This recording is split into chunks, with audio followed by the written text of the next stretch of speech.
My guest joining me now, he is a digital transformation expert in the person of Faiz Mohammed. Thank you, Mr. Mohammed, for joining us on the program this morning. Yes, thank you for having me, Jim. Thank you once again. I will want to begin by, hearing your opinion about, what has gone down in the past 9 days since the 1st of October, regarding the system upgrade, which seemed to have lasted longer than expected. But let's hear from you now. With such, technical issues causing, disruptions like this, what are the major challenges that banks could, encounter when having a system upgrade, such as the one Zenith Bank undertook? Well, very simply put, Zenith Bank, not just Zenith Bank, several banks are going through a new core systems migration. And this comes with several challenges.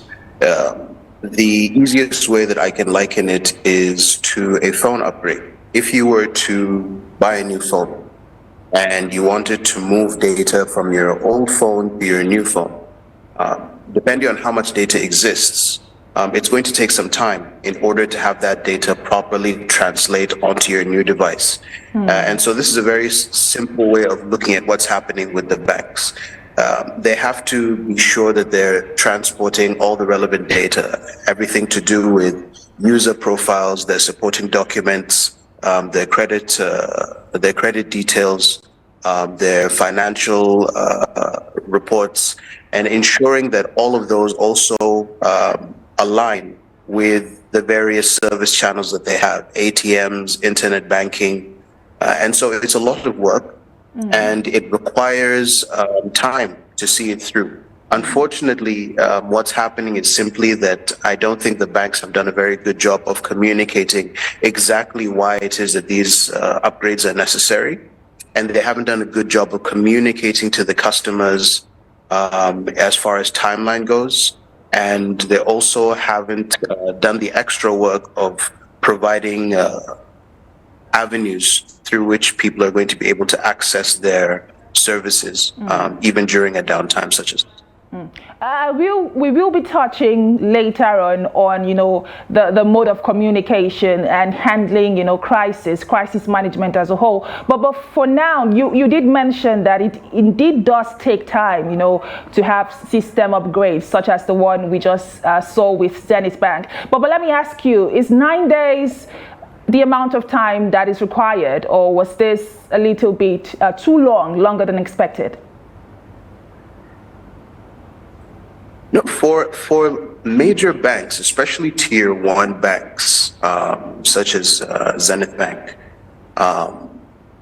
it should actually take much longer. Sometimes it should take up to 2 weeks. You have to consider the amount of data that they are migrating. Also consider that there usually is a very large difference between the systems they're migrating from onto the new core applications that they're going to be using. And therefore, on a normal basis, migrations such as this take anywhere between 9 days to 2 weeks, sometimes a full month. So I think that the banks are moving with as much speed as they possibly can. From their perspective, it's not very business-minded to be in such downtime if you can help it otherwise. So I think they're moving with as much speed as they possibly can. But the truth of the matter is that it requires a certain level of diligence. You don't want to be migrating your systems, and then during the upgrade process, you're having to implement a rollback, or there happens to be data corruption. So it's something that needs time, it needs diligence, and I think considering the amount of data that they're moving and the amount of applications that they're trying to upgrade, the timing isn't the problem. The problem is their communication or lack thereof. Well, we will be discussing, on crisis management and how Zenith Bank handled, the communication whilst Zenith Bank customers had tried to access their monies. But we will be doing that just after the break. And my guest is Faiz Mohammed, a digital transformation expert, is still with me. We'll be back after the break. Do stay.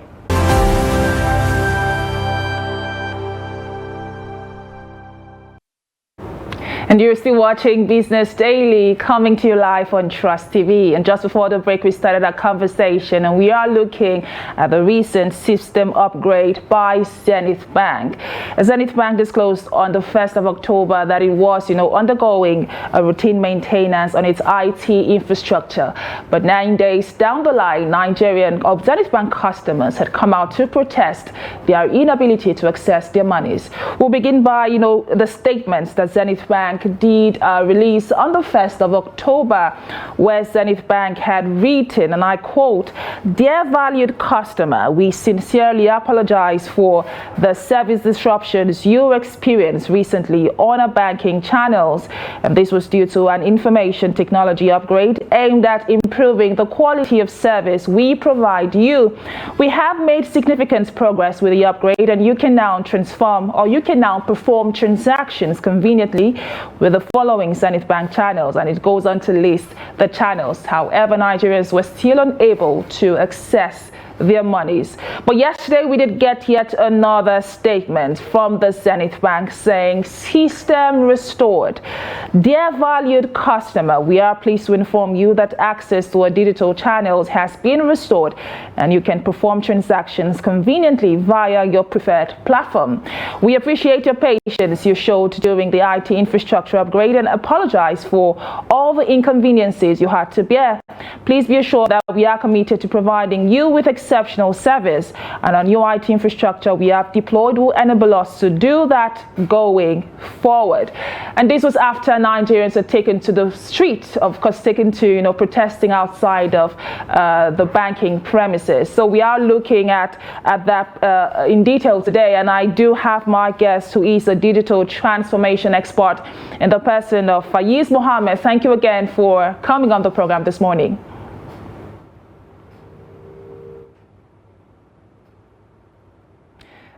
I'm not sure if you can hear me. Can you hear me, Mr. Mohammed? Yes, I can hear you clearly. Okay, that's good. I can hear you too. You have spoken, or you have mentioned repeatedly, as to how, the communication between the bank and its customers, went during the 9 days. But I would like for you to, emphasize more on that, in situations where customers are unable to access their monies, or even before we go there, I will want for you to speak regarding the transparency between the banks and their customers, which maybe could have, doused the tensions that we did witness in the past days if the communication was properly done. But let us hear from you. How would you assess how Zenith Bank handled it in the area of communicating with its customers? Yes, so I think there were several mistakes made. First, when you consider the first statement that they put out, where they seem to have characterized this as a routine IT upgrade, which it was not. It was a core systems migration, which is a much more detailed, much more complex issue. And an IT upgrade would simply last for a few hours, maybe for half of the day, and they would be back to business. But a core systems migration is something that's going to take several days, can move on to weeks. And so the complexity of the issue needed to be explained to customers. In fact, it needed to be explained to customers before they had already gone on protest. I think that's the mistake of the second statement that they released.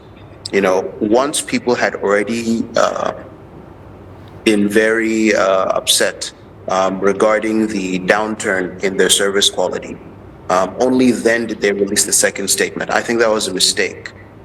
What should have happened, both for transparency's sake and so that they can have effective communication was that we should have had consistent updates as the upgrades were ongoing, letting people know the time frame, letting people know exactly what it is that's being worked on and why precisely it's being taken so long. I think bank management might view this as tedious or might view it as something that the majority of customers would not necessarily be able to understand. But having the information out there and being proactive about communicating to your customers is really much more important than having to is really important. So you don't want to be in a situation where you're having to pivot to crisis communications when you could have really solved the issue much earlier by having a more transparent communication strategy. But still in crisis communication and still using this Zenith Bank case as a case study, what specific ways, I would want for you to be more specific, that what specific ways could Zenith Bank, have undertaken to ensure that the crisis was addressed even before it got to the point that it got to, that is seeing people come out to the streets to protest, and what could they have done differently? And I want for you to be more specific now. Right, so I think that there are a few things. First, when it was clear that they were planning a systems migration, this is the information that they should have shared from the get-go. They should not have framed it as a routine IT setup. That's not what they told people exactly what was going to happen, that it was going to take anywhere between a week, maybe a little over a week for the migration to be complete. And having given that information, they can now say that they're extending the amount of time where they will allow for withdrawals. If they can get special consideration from the CBN, they can even increase their ATM withdrawal limits so that people will have access to their funds. It would also be a good idea to have, redundant systems so that you can have backup infrastructure in place that will allow for some of these service channels to be active even during a migration. Of course, that there is a cost implication to this. But I think the trade-off is better relationships with your customers, and I don't think that's something that a bank as large as Zenith can afford to play with. And let us now touch on, balancing innovation with stability. The fact that there was a system upgrade, in my opinion, shouldn't have disrupted operations to that extent. But let's hear from you now. With the push that we are seeing towards digital transformation, how can banks balance, the need for IT upgrades like the one we did witness, or innovations generally, without tampering with the level of customer experience, that is the high level of customer experience? How can that balance be created? So one way that banks could do this is to consider instituting rolling upgrades. That is basically upgrading one part of the system while allowing other parts of the system to still be active. This gives them the opportunity to reduce impact on the customer experience. Additionally, like I mentioned earlier, it would be a good idea if they could institute redundant systems, and conduct upgrades using during off-peak hours and have backup infrastructure ready to go that would make it easier for customers to still be able to access some of the core systems while the migration is ongoing. Now, one of the reasons that banks are instituting these migrations, of course, is the cost implication. Several of them are in a situation where they are paying foreign companies expensive licensing fees to ensure that their systems are working. And so migrating to different systems is a cost measure to make it cheaper for them to operationalize. And so the idea of having a backup system is also an added cost. My argument would be that the added benefit of this to their services and to their customers outweighs the the cost consideration. And so it's something that they should very strongly consider in future. Talking about the future, I mean, when we went through social media comments, we had people say things like, oh, it's a Nigerian thing. You wouldn't find, occurrences like this in other parts of the world. Do you agree with that? And do you believe, like I said, that it is a Nigerian thing? And would you say that Nigerian banks are investing enough in IT infrastructure? So I think one of the challenges is that the IT infrastructure that many banks are currently on, like I said, is not proprietary software. It's software that is run and designed by foreign companies and foreign conglomerates that don't allow for the bank to have too much leverage. And so this is one of the reasons that they want to migrate, so that they can have this level of leverage, they can have a little control over their IT systems. Now, whether or not this happens in other countries, bank downtimes certainly happen all over the world.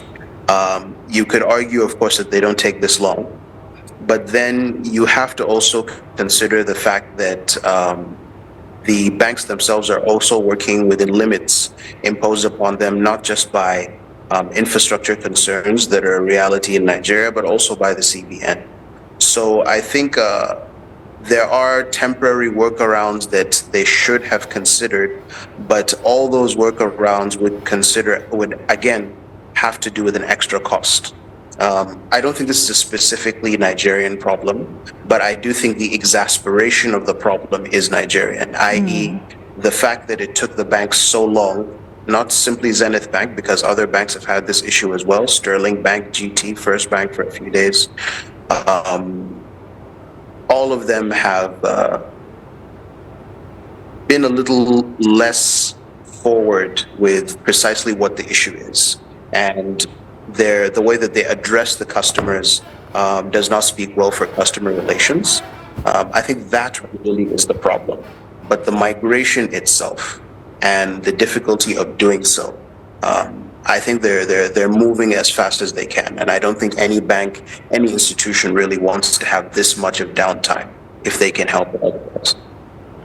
You have described this migration process as a very complicated one that, like you rightly stated, could even take longer than 9 days, which was what we witnessed with Zenith Bank specifically. But I will want for you to explain to us this process. I did see some comments on social media where people were asking questions around, data security and concerns around that. Is this a time where data of bankers or customers of these banks could have their data maybe hacked? I should call it, where their data becomes, easily accessible. Can you explain what this process entails? So you see, this is actually one of the reasons that the banks want to migrate. The current systems that they're using are a little bit behind the curve when it comes to cybersecurity. Cyber attacks become much more sophisticated as the years go on, and it's a constant issue, specifically within the Nigerian financial system. So having these banks upgrade is one of the reasons that they're doing it, is to ensure a more robust security architecture around their systems. Now, during downtimes, there is the added risk of a cybersecurity attack. But part of the reason that the migration is taking so long is that the banks are doing their utmost best to ensure that there is a certain level of security around customer data. They have to ensure that the data is secure while it's undergoing migration from the old system to the new, ensuring that there isn't any level of complications regarding the migration process, regarding customer information, regarding data, and ensuring that there isn't a corruption of that data as the migration process is ongoing. And so that's one of the reasons that it's actually taking so long, that they're trying to ensure a secure change. Now, the second reason that they're trying to ensure this migration is a cost measure. Many of these systems, like I said earlier, are being designed by foreign actors, many of them from India, and they come with hefty licensing fees. It would make much more sense for the bank to be able to forego paying those fees, operate their own systems, and then be able to channel that into more customer-centric activities. I think this is what they're trying to do, and why it's taking so long. We want for us to touch on lessons that can be learned from this. You have rightly stated that this is not just a Zenith Bank thing. We have seen this, happen with some other banks, Sterling Bank, GT Bank, and the likes. But from the IT perspective, you are a digital transformation expert. Looking at it from the lens of someone who is used to monitoring things like this, what lessons can other banks learn, especially to prevent incidents like this or similar occurrences like this moving forward?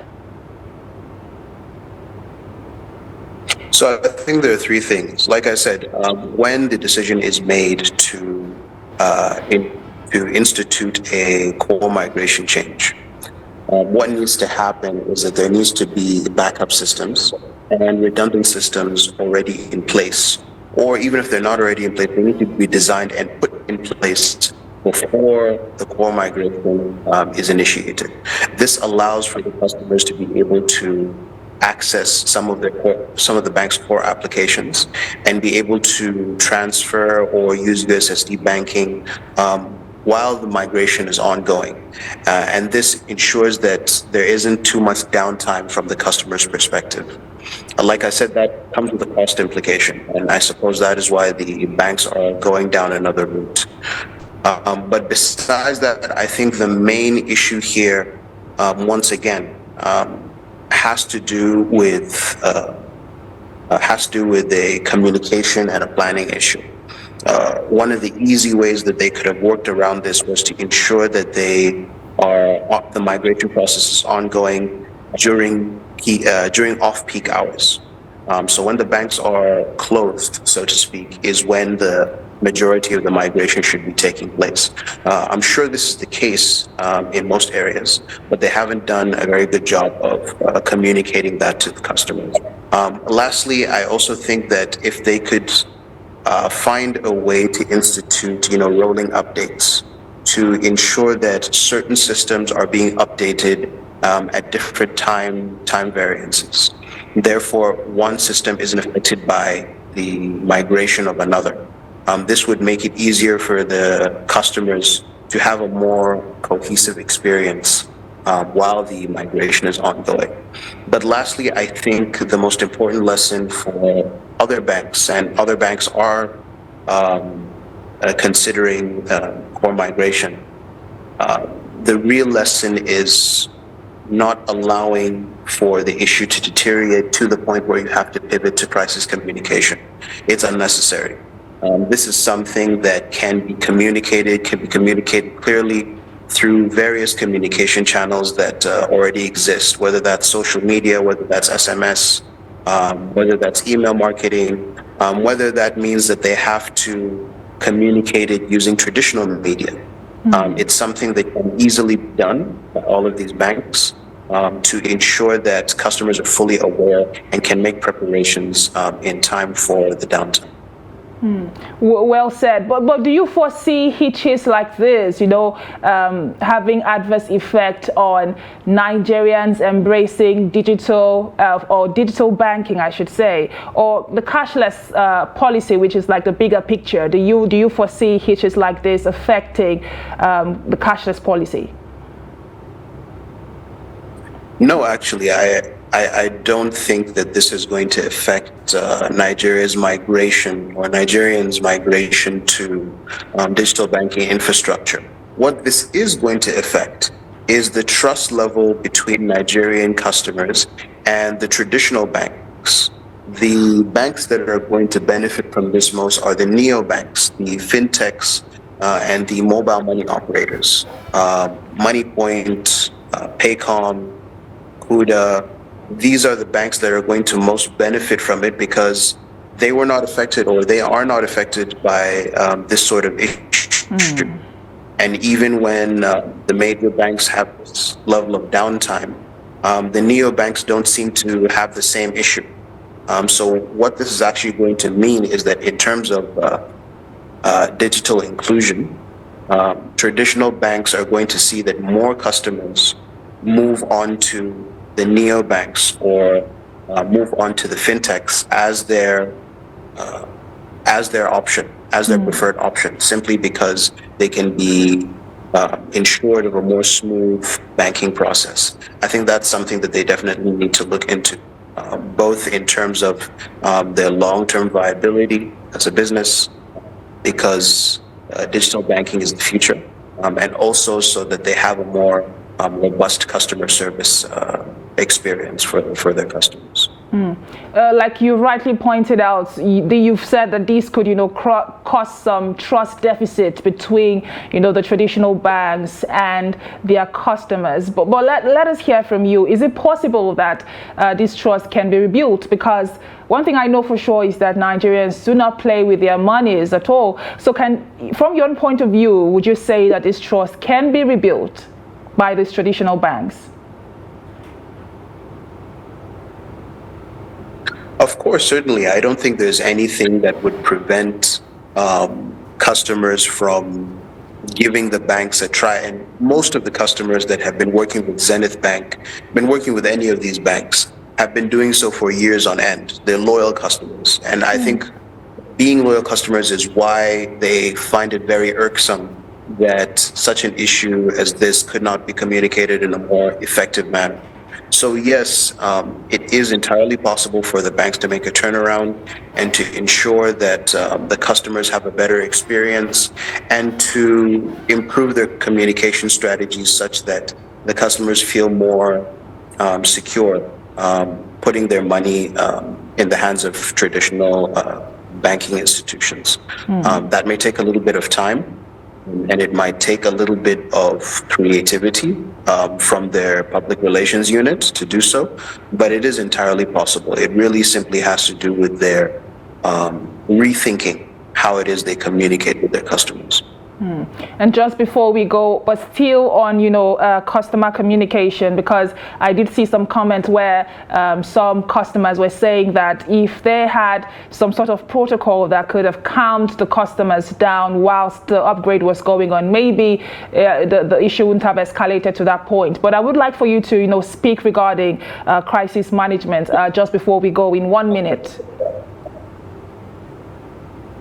So like I said, the mistake, specifically with Zenith Bank here, the mistake that Zenith Bank made was that they allowed the crisis to reach a boiling point before they went ahead and communicated effectively. Way before it reached the point where people were protesting, where people were standing in angry mobs outside of their banks, they should have communicated from the beginning that they were instituting a core migrations shift, rather than perplexingly, really, rather than simply saying that it's a routine IT upgrade, which it wasn't. That was the first mistake.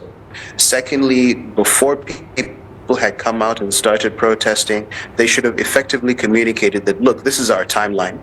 This is why we're doing what we're doing. This is how long it's going to take. We've instituted measures to make it easier for the customer. What are these measures? Okay, we're going to increase the number of hours that we're open. Okay, we're going to increase the amount of money that can be withdrawn from an ATM. We're going to ensure that at least USSD banking is available while the rest of the systems are undergoing a migration. These are things that could have very easily satiated a lot of the customers and would have prevented this sort of really PR disaster from taking place. So I think it's very important that traditional institutions such as these take into consideration the importance of customer satisfaction, even when they're instituting something that is a very core part of their business, such as a migration as this. I mean, unfortunately, that this is happening in the customer service week as marked, globally. But thank you, Faiz Mohammed, who is a digital transformation expert. Thank you for all the insights that you've shared with us on today's edition of the program. Thank you for having me. And that's all we will be taking on this edition of Business Daily. But keep the conversation going across all the social media platforms, on Facebook, on Instagram, on YouTube, and of course on TikTok. And we will be there to interact with you. Let us hear from you. Are you a customer of Zenith Bank? How have the services been, especially today? Let us know. We'll be there to interact with you, like I rightly stated. My name is Chiamaka Enendu. Thank you for watching, and bye for now.